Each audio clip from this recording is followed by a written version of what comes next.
Bismillahirrahmanirrahim.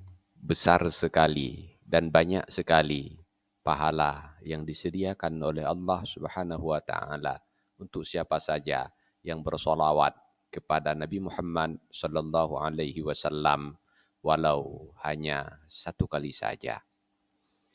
Dalam sebuah hadis yang diriwayatkan dari Abi Talhah radhiyallahu an, Rasulullah sallallahu alaihi wasallam bersabda, "Atani atin min indi Rabbi azza wajal."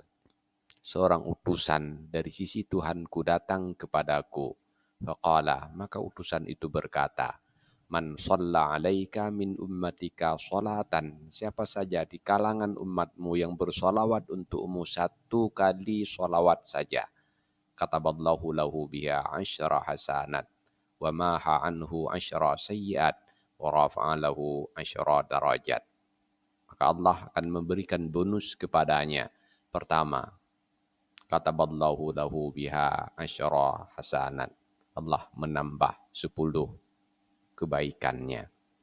Wa maha anhu asyra sayyiat. Yang kedua, Allah menghapus daripadanya 10 kesalahannya. Wa rafa'a lahu asyra darajat. Yang ketiga, Allah mengangkat tinggi dirinya 10 derajat.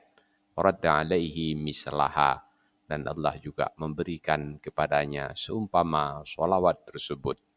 Wallahu a'lam bishawab, walhamdulillahi rabbil alamin.